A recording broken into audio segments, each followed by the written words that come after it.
Sometimes I look at myself and I think, oh my God. That's amazing. I know you told your friend you're not okay. And tell me what's wrong and why you never said you felt that way. And guess you're trying to stay strong and fake a smile until I look away. Hi everyone, my name is Kathy. And I'm Chloe, and I am every woman. So today we're taking stock of where we are and where we're coming from. Right. So I'm in my 40s and you're in your 30s. Right. So we want to talk about what the 40s look like for me. And she's going to tell us what the 30s look like for her. And then I'm going to talk about what the 30s were like. What lessons did I draw from the 30s? Yeah. And she will talk about what lessons she draws from the 20s. Right. And I think maybe, I don't know whether we've shared this before on here. So guys, Kathy is actually my aunt. I'm her niece. And so it's very interesting because we are, with that dynamic, we don't have a large age gap between us. I think just under 10 years. So we have the beauty to kind of relate to each other and go through the experiences that we go through very soon after. Like the experiences you go through, like for example, being in your 30s, very soon after that, I was able to experience that as well. So, yeah. We're also very different personalities. Yeah, that's true. So, yeah, there are some things that are similar, and then there are those that are different. Yeah. And I think it's very interesting sometimes. Yeah. To just see the difference and, be able to talk about it. Yeah. Yeah. For example, Kathy is very extroverted and outgoing, and I'm very introverted and I keep to myself. Yeah. Anyway. So difference. Yeah, so... Shall I start? Yeah, please. With my 40s? Yes. Okay. Yeah. So how do you feel being in your 40s? How do I feel being in my 40s? Yeah. Let me just say, first of all, I am just a big lover of life. Yeah. The 40s come with liberation. Okay. I think. I feel like the 30s also, I was a little bit liberated, but the 40s is on another different level. Oh, really? I really don't. There are a lot of things that will faze me. Like I say, I save my emotions for big things. So I think one of the key things I would say about the 40s is that I'm very, very chilled out. I'm very, very laid back.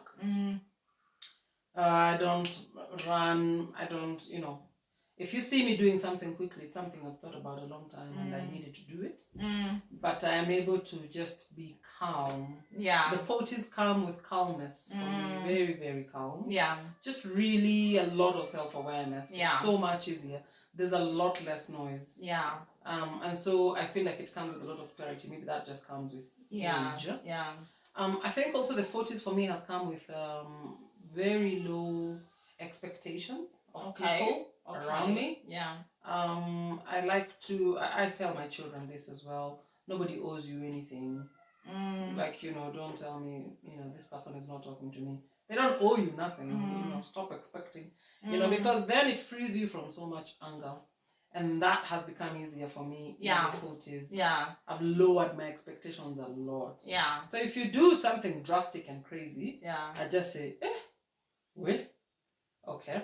I know they don't owe me anything. But I didn't expect them to go that low. Yeah. But it's almost as if I step out of that situation and I say, wait, that is interesting.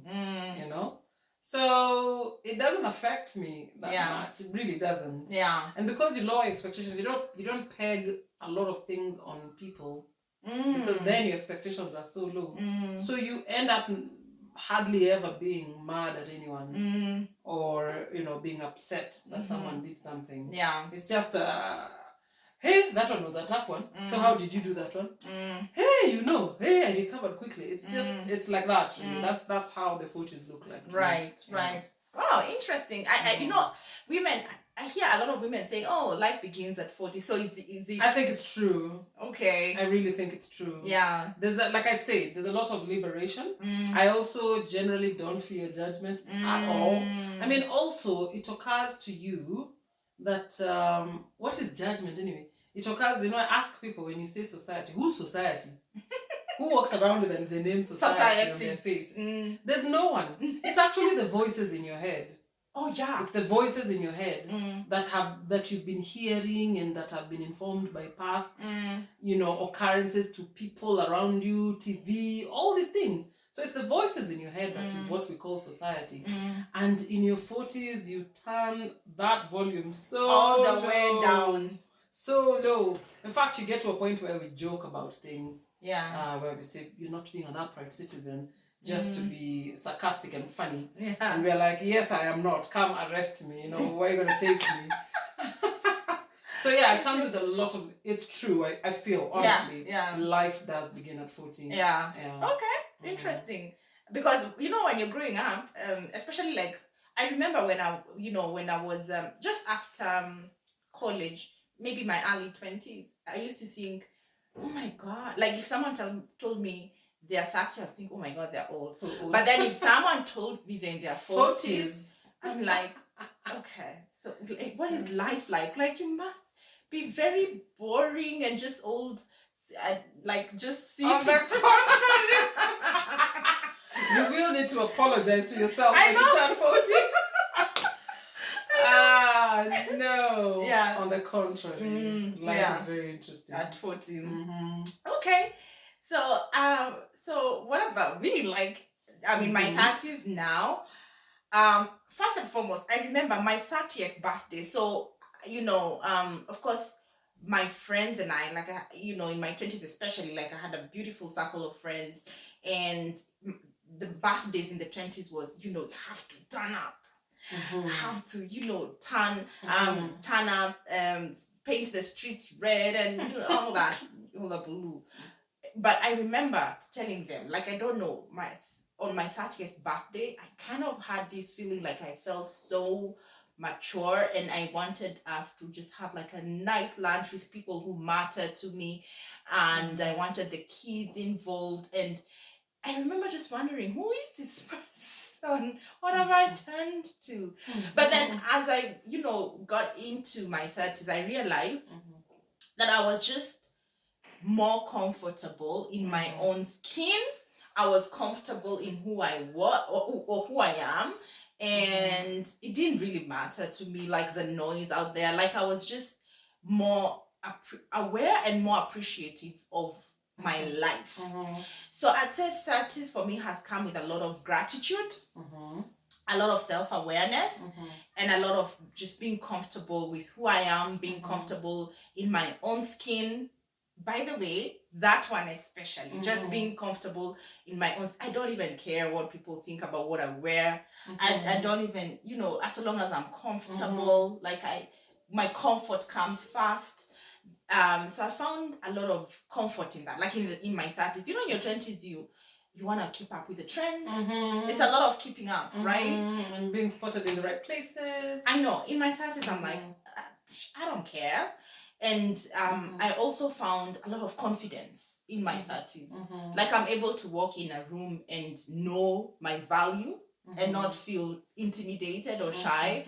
Like I found that in my 30s, very comfortable. And something a little controversial is that even sexually, I feel like just because of the fact that I am very comfortable in my own skin, I have found that sexually I have been able to liberate myself more and enjoy being intimate in my 30s. Like I don't really care whether the lights are on or off. Like I have a few bulges in the wrong places. Who cares? Like I love my body the way it is, and it's interesting because I start in my 30s. I started out very skinny because even when, like, of course, in my 20s I was very petite, and so even in my 30s as I transitioned to being 30 years plus, I started out very skinny, and along the way I added a lot of weight. But I'm just like, it's all of me. It's still me and it's all of me. It's just a little bit more of you. Yeah. And honestly, I even just looking at myself in the mirror, I'm like, hey, I'm a bad, you know, I'm a bad babe. I don't want to say the French one. Like, I'm thinking, sometimes I look at myself and I think, oh my God. It's amazing. I never had that in my 20s. Honestly, I was very conscious, and I would look at myself and I would see that and I would see this. Nowadays, I'm like, so yeah, so I think that came in my 30s. Yeah. Wow, that's great. That's amazing. Yeah. The self-awareness and the confidence. Yeah. That's freedom. Yeah. And then also just, I think also the way you were saying, like a bit of liberation. I found that in my 30s, I've been able, because of that confidence and being self-aware and being so comfortable with myself, I've been able to really draw boundaries for myself, whereby I'm not, like, people are going out and I don't feel like, I'm missing out. In fact, just very recently, I was in the company of my colleagues, and we had a 1-week workshop. And at the end of it all, on Friday, you know, everyone is looking forward to the end of the workshop so that they can go party. And I was very tired. And so, you know, I let them go. I didn't go with them. And then in the morning, when we're having breakfast, they're like, oh my God, you missed out. I'm like, no, I didn't miss out. Don't make me feel like I missed out because I didn't party. I actually really had fun sleeping, because today morning I'm feeling so good and fresh. So no, I didn't miss out. In my 20s, I'd be feeling like, oh my God, I see what happened. Who did? I don't even care. Wow. Yeah. Okay. Yeah. Wow. Yeah. Okay. Yeah. Well, this leads to me talking about my 30s. Yeah. What are the lessons that you've brought with you to your 40s from your 30s? What are the lessons that you brought with you? Well, let me just say, first of all, in my 30s, I don't know whether it's that confidence that I developed, but in my 30s, I was very combative. I was very, like at work, and I know my rights. You will not walk on my feet, or you will not trample on my toes. I know my rights. I was very combative, even at work. You know, I wouldn't shy off from a confrontation. In my 40s, no, I'm not fighting. Yeah, no. If I fight, there really was no way around it. But in my 30s, I would fight as a drop of a hat. Yeah, I'm gonna fight. Yeah. I don't know what to draw from it. I think it was just age. It was just stage. Yeah. But yeah, I don't feel like that anymore. I don't feel the need. Do you think that being combative was the fact that, one, you felt like you gained your voice in your 30s, but then overused it, or didn't know how to positively carry it? I don't think I overused it, because even the situations where I was being combative, it's not for nothing. I mean, there were valid reasons. Yeah. It's just that is the way that I saw fit at the time. Yeah. Which is probably not something I would do now. Yeah. Yeah. Okay. Yeah. So. Yeah. That's a big change. Yeah. From the 30s to the 40s for me. Yeah. Yeah. And so what do you think the lesson there was for you? Like, what was the lesson? Is it that I don't honestly feel like there was a lesson or anything. I might not change anything if I were to go back. Oh, really? Yeah. Oh, okay. I feel like it was important that I fought, because then I know now that it wasn't necessary. But I might never have known if you hadn't gone through it. If I hadn't gone through it. Okay. Yeah. It's just a change that happens. Yeah. Yeah. Okay. So no, I don't think I'll change anything. Yeah. Yeah. But I see it as a lesson, because you said, like, right now, I know other ways of dealing with it that don't involve being combative. Yeah. I suppose if you look at it that way. Yeah. Okay. Yeah. Any other lesson? I think one thing I really truly wish I did in my 30s is maybe to have a plan for my life. Obviously in your 20s, I would say if my life was, if I rewound back, in my 20s, I would have fun and find myself.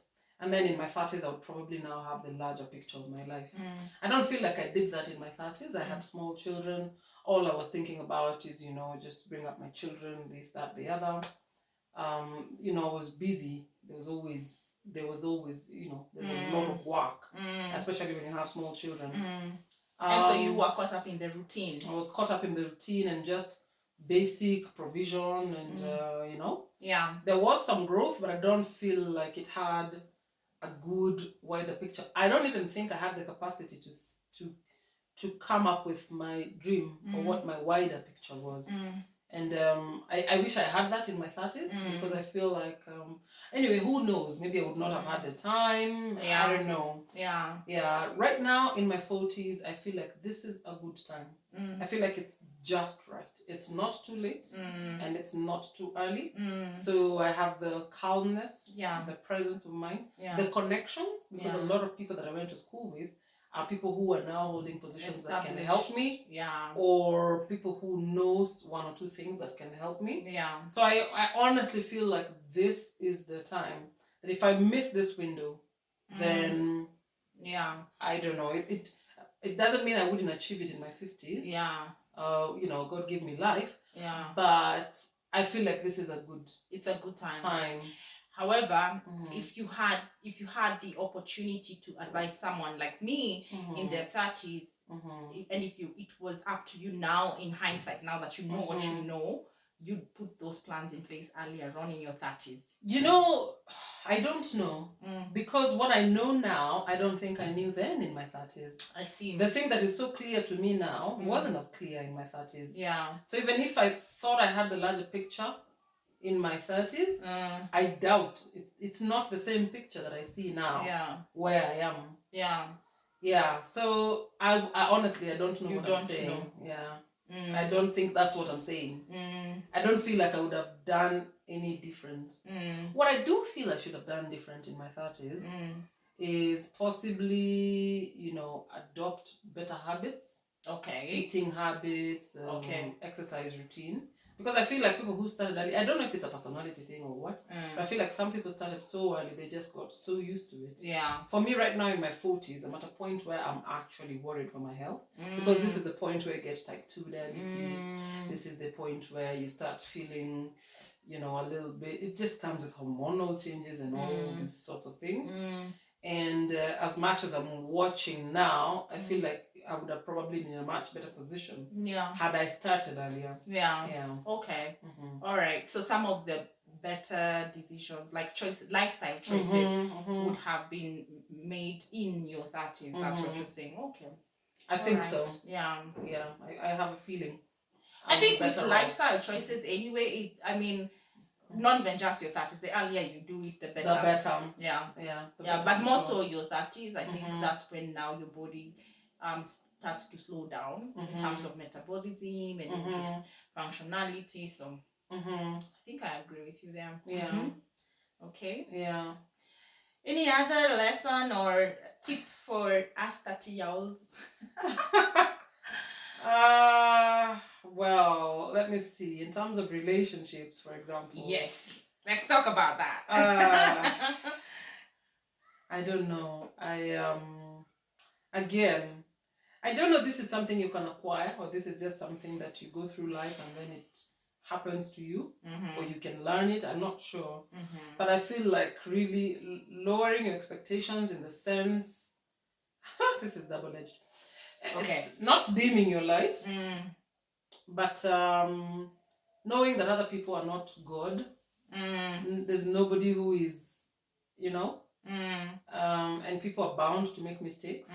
And then having the self-awareness enough to know what you can take and what you can't, and then knowing to just be comfortable in it. Yeah. If that makes sense. Yeah. Basically not expecting too much from others. Is it that? So say you're in a relationship, a marriage or a long-term relationship, and you have all these expectations.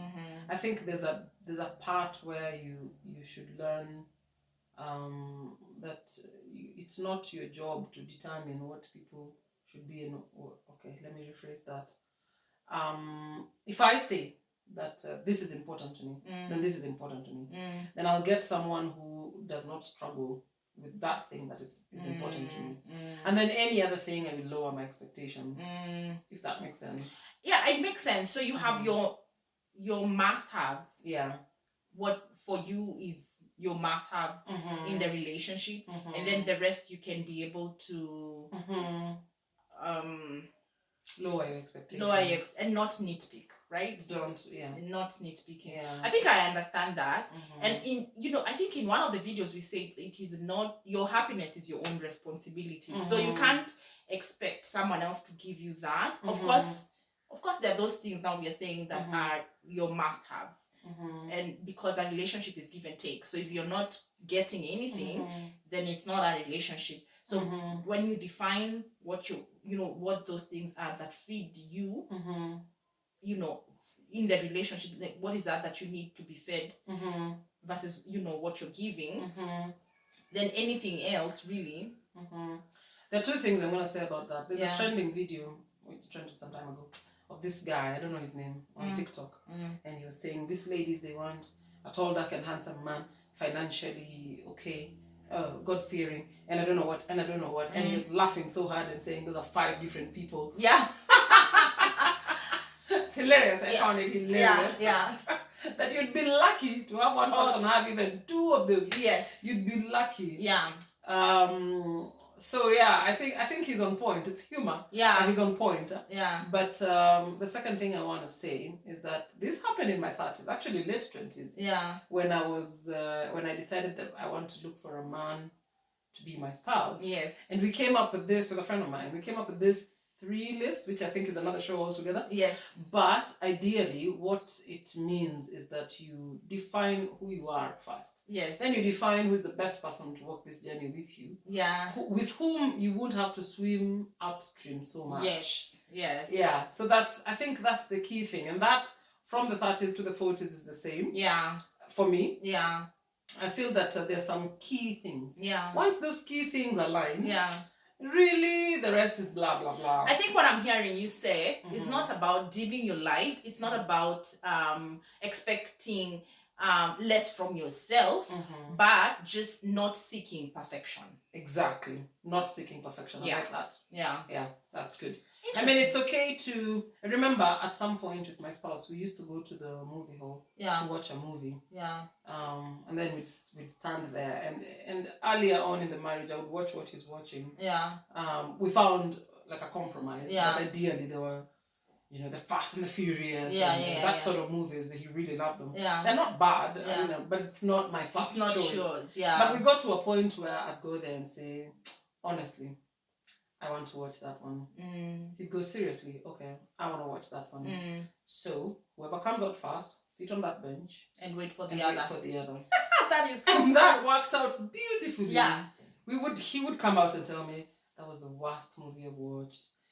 My head is aching, they were chanting, and I would laugh and laugh and laugh, and I would say, mine was so deep, this girl lost her job, and he's like, why would you watch that in a movie? And I'm like, yeah, dude, watch what you watch, I'm gonna watch what I watch, we don't have to fight about it, who said I have to do everything that we do it, no, so it was not respect, not seeking perfection, right? I think that is...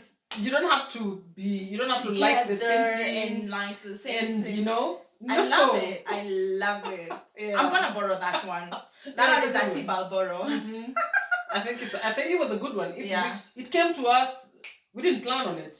It's just one of those things. We're standing there and I'm thinking, I really want to watch that. I think it comes with just the freedom, the ability to be with someone with whom you can just be yourself. Exactly. You're not afraid to be yourself. There's no judgment. There's no expectation to be different. Or look a certain way. Because I think one of the things that we are losing it in society now is something we call #couple goals.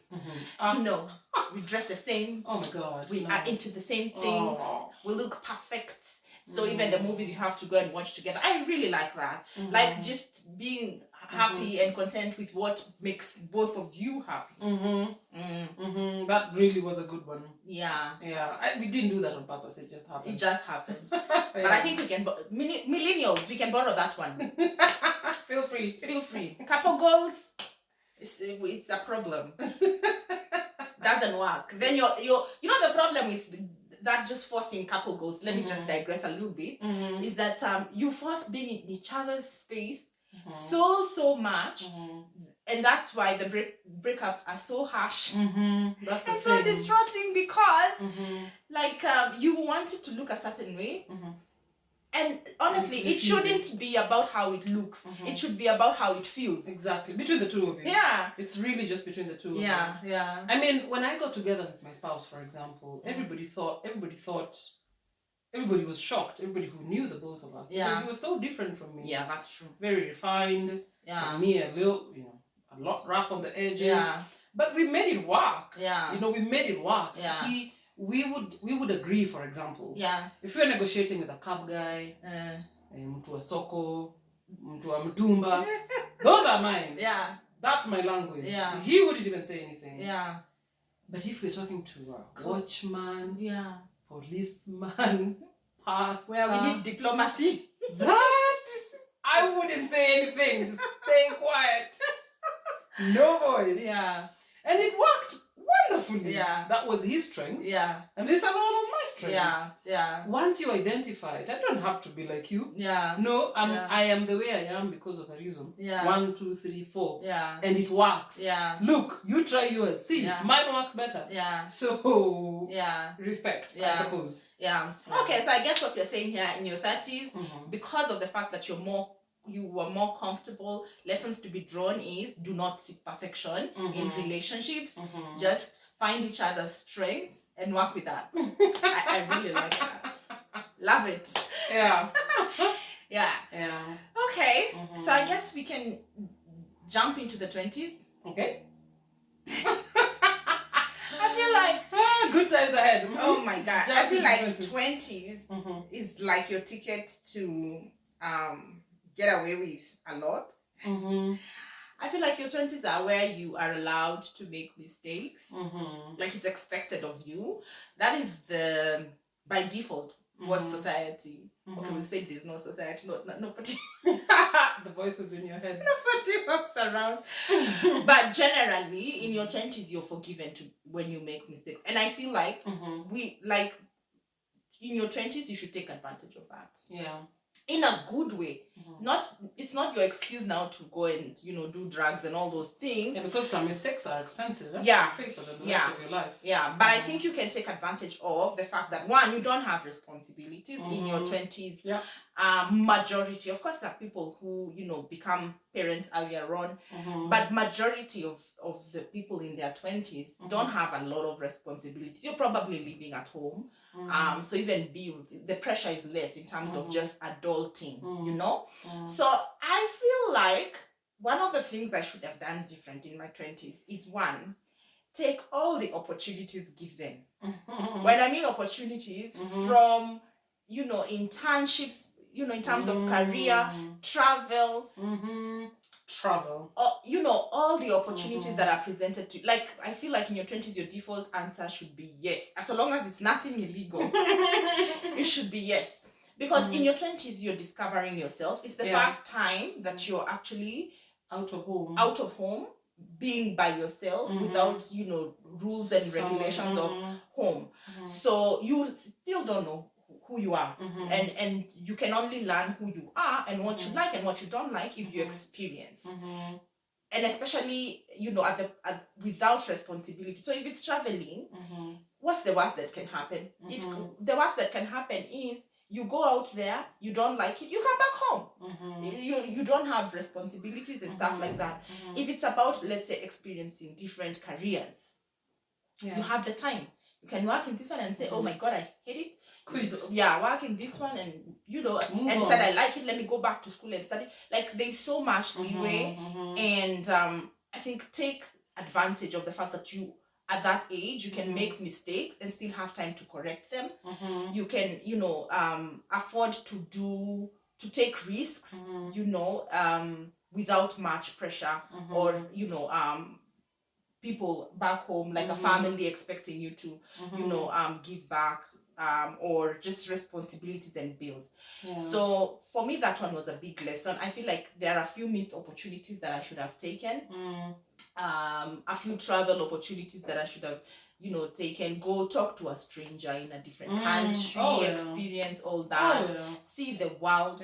So if you're in take volunteer positions, I know, in Haiti, or I don't know, nothing against Haiti, but just go experience go experience life in in another place, because how then do you decide where your life will be in 5 years or in your 30s if you've not seen life? The world, you have to see something that's different from what you have. I think that the saddest thing about the 20s is that you have those opportunities and it's a prime time of your life, but you don't know. Yes. You're very ignorant. I normally say that what saved me, because at 22, I was ready to get married, or so I thought. I was ready to get a child. My maternal instinct had already kicked in. But thank God no one presented themselves, even half suitable, because I would have gotten married. I'm telling you, that's how I felt, and I thought I knew everything. I eventually got married at 31, and I was shocked at how much growing up I did in my 20s, and I was so grateful it didn't happen in the early 20s when I wanted it to happen. Because it would have been a mistake. It would have been a terrible mistake. I'm not saying people who get married early make mistakes. Some of them are very self-aware already at the time. Oh, I wasn't. I wasn't. That is. Okay, interesting. So I think that's the one lesson in the 20s. Another thing I would say is that in terms, in the same breath of picking up good choices or good habits, I feel like I should have picked up the habit of educating myself in terms of money, financially, in my 20s. Because again, it's in your 20s you're forgiven easily, like you get away with a lot. So I feel like it's a good time to educate yourself about money and the science of money. Let me tell you, making money, saving money is all an art. And the best time to learn about it is in your 20s, so that you can prepare. Because most likely there are people who, in terms of career or business, they advance in their 20s, but majority mature in their 30s. Because even job-wise, they say, they need 10 years experience and stuff like that for some certain positions. So in terms of work, I feel like career, you're most likely to just get to a comfortable position or level, business-wise or career-wise, in your late 20s and mostly early 30s. But the science and the art of just having a good relationship with money, I feel it should be learned even before you get to that level, so that you start the habits early. I think I agree with you and disagree. I feel like you should learn about money and management and blah blah blah. But sometimes I feel like it's important that I went through a stage of just being wasteful. Anybody who wants a present, come, I'll buy for you. Or I always have all these crazy things. I think it was important that I went through that stage, because now by the time I was settling down, I'd been there, done that. I'm okay. I know now how to I don't know, for some people it can be different. I think also it depends a lot on background. But for me it was just the one time I have a salary, I have bills to pay that are not that much, rent and this and that, and I have some money. It's just go out, go visit that one, buy this one for that one. So I mean, I hear you. However, I must say, especially now, Kathy, that career is so cutthroat right now. We're in an age where it's not just about getting jobs. It's about just reinventing yourself and what value you can bring and how you can monetize that. So, and we are having 20-year-olds who are becoming millionaires. So imagine a 20-year-old now waiting until they're 30, and yet their competitor started at 20. So that's what I'm saying. Learn the art, even if you don't execute it. Learn the tricks and the art of just having a good relationship with money, how to make it, how to spend it, and how to actually make it work for you. I think that lesson is good in your 20s, because at that point you can experiment with what you love, and see how you can monetize it. You have a lot of confidence in the fact that you don't have necessarily bills to pay. So maybe a certain project, you have nothing to lose. Put in your effort, put in your brains. You have the most energy in your 20s. Right now, if you tell me to start a project that I feel like, okay, I'm passionate about it, but then I don't have the time, it won't give me the money that I need now, because I still have rent to pay. I feel like in your 20s, there's really nothing for you to lose in that way. So, and now, especially now, the career, well, just generally, jobs are so cutthroat that you don't have time to waste. So I would say find a balance.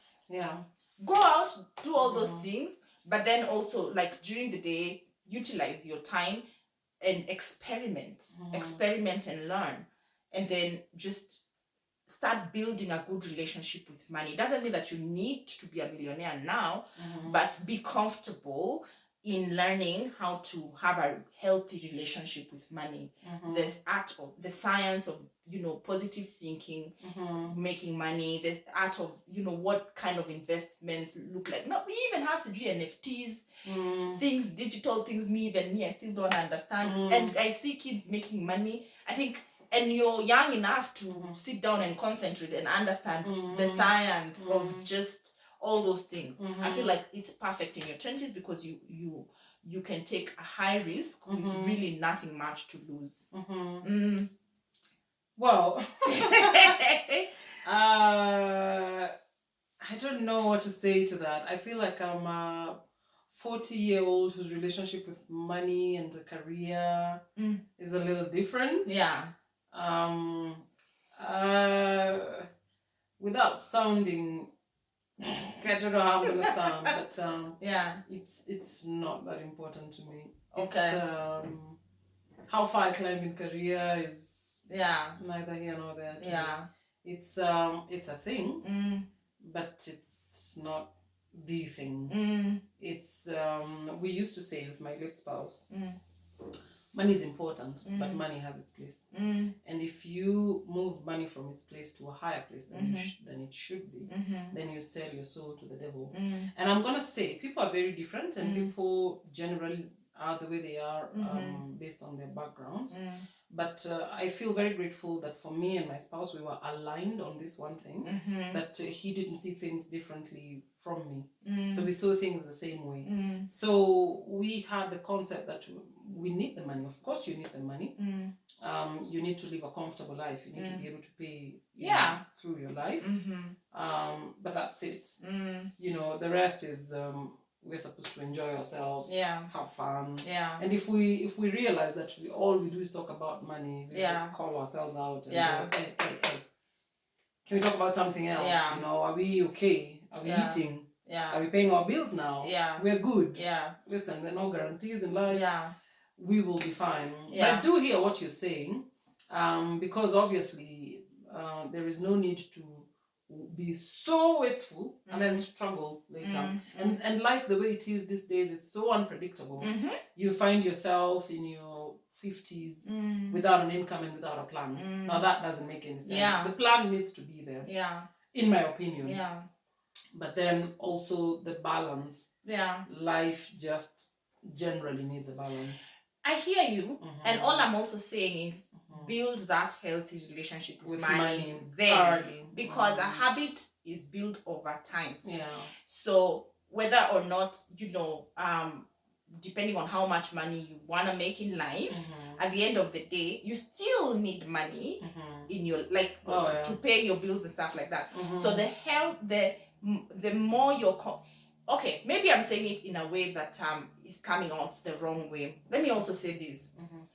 By healthy relationship, I mean, for example, you have a healthy relationship so that you know how to make the money, yes. But then we've seen people who, when they don't have the money, life is over.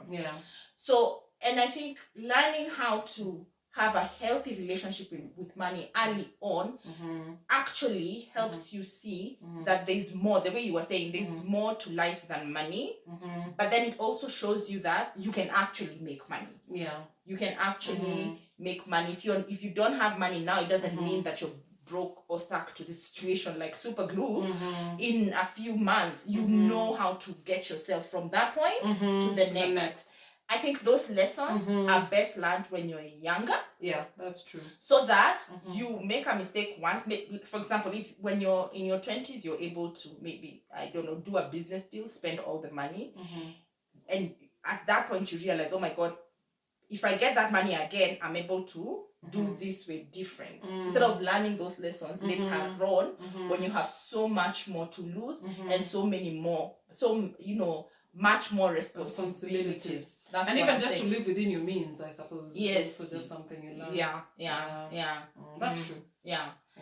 So I think those are the major ones. Let me see. I think I had 3. I mentioned opportunities, and then just the saving culture, or just a health. Let me say, building a healthy relationship with money. I think that's the right way to say it. Any other in your 20s? Maybe you can chip in. It's such a long time ago. Do I remember? Yeah. It's a really long time ago. Yeah. I think for me, like I've said before, and that is something that is just who I am. Yeah. If you take me back to the 20s, I'll probably party a little bit more. Yeah. I will enjoy my life a bit more. Yeah. I mean, I hear you saying, learn how to, live within your means and your life and things, and that's good. But I also feel like your 20s, like you said, is a time when you can forgive yourself, you can experiment, and you can, I don't know why I'm saying this, because I really think I had a lot of fun in my 20s. But if I go back, I'd have a bit more fun. However, I think you should enjoy. Let me say this: 20s. I think you are also lucky enough that you already had your boundaries, so you didn't have too much fun. Remember, these same 20s are where we find people getting stuck in, let's say, like gambling, and that's why I'm really talking about having a healthy relationship with money. Yeah. There are a lot of 20-year-olds who don't know how to draw those boundaries. And with the even alcohol. Even alcohol abuse, substance abuse. Exactly. That starts at that time. At that time. Not being able to draw your boundaries. No, that's a problem. So just building those healthy habits earlier on and knowing your limit. In your 20s is where for example, if I drink 10 bottles of alcohol, I behave in a certain way. So now moving forward, I'll be drinking 8 to 9. I can't go past the 9. Make those mistakes in your 20s where you don't have much to lose. In your 30s, you're probably a parent now. You don't want your children seeing that behavior. So you have much more than just your shame to lose. Like, you have so much more to lose in your 30s and in your later on. I'll say 2 things. One, I'll rubber stamp something you said. Travel. I think travel is really key. In your 20s, like you said, you have nothing to lose. It's a good time to see things being done differently from what you see at home. So that you can question some things, and you can realize some things are just done because it's the norm, not because that's how life is supposed to be. And that's, for me, traveling in my 20s was crucial. It was very good. I hated it at the time. I suffered, but it really opened up my eyes and perspectives changed, and that is crazy important, I would say. Like, your 20s should not come to an end. Before you at least go somewhere different. That's where you take all the opportunities to volunteer, be a student, study something, even if you're not interested. Like, I didn't even finish my studies, moved on to something else. That's really the time to experiment. So that you open your mind, to open up your mind. So I have one more lesson from my 20s. And this one is on relationships. I would say one lesson in my 20s is that a heartbreak will not kill you. I feel like in your 20s is where you experience your actual first major breakup. And your first heartbreak or first breakup feels like this is it, the world is ending and you can't breathe, and like, you know, that's it, this is it, the end. This is the end. I feel like it does happen in the 20s. In the 20s. Most of the time. Yeah. And, you know, I'd like to talk to the 20-year-olds out there. Let me tell you, it's okay to, you know, feel bad if it's your first ever, you know, boyfriend or girlfriend and things are not looking like they're working out, or maybe you're even going your separate ways, one is moving to a different country, or whatever that breakup looks like. Imagine it won't kill you. In fact, 10 years from now, that heartbreak will look so trivial. Like you laugh about it. And you laugh about it. A heartbreak would kill you. What do you have to say about that? About the heartbreak, I'm trying to remember that. I think you're very on point, actually. The heartbreaks really seem big at the time. And I think what we don't realize is that even the boys are just as silly. they're even sillier, yeah. I think. Yeah. So they don't know what they're doing. Yeah. So putting your hopes on a thing like that is just setting yourself up for failure. Yeah. So hold on, cry it out. You'll be fine. You'll be fine. You'll probably, you know, mature in how you fall in love. And so just stick it out. If you're going through a heartbreak in your 20s, you won't die. You'll be fine. You'll be just fine. That's true. Yeah, that's true. I think also there's a little bit of experimenting in the 20s, I feel, when you don't even know what your type is or what kind of people you can date. Yeah. Like, I don't know. Yeah. I think the experimenting is good, but you know, take care of your heart. Take care of your heart. Don't go in with all your feet and don't imagine everybody who says hi is going to marry you. No. Hi, let's get married. Hello, let's get married. They're chatting. They say hi, and you've already started checking out dresses for weddings and venues and your bridesmaids and oh my god, yeah. It's probably not gonna happen. There are very few people who get. I don't know whether to say they're lucky or unlucky. I'm not sure. Yeah. But it happens like that for very few people. Yeah, the few who get married to their first love. Yeah. That's true. Yeah, very small percentage. That's true. Yeah, and I don't know whether to say they're lucky or not. I don't know. I wouldn't consider myself lucky. I mean, I think I need to know. Yeah, and see how other people behave. Wouldn't you always be wondering? Wouldn't you always be comparing and wondering, maybe? Yeah. Was I? Yeah. How would it have been? I don't know. Yeah, I think so. I think so.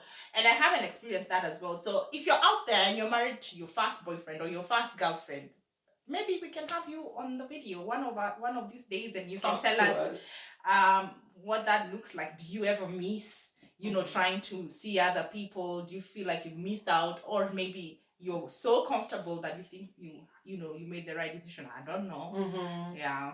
I guess everybody's script is different. Yeah. Everybody's life is different. Yeah.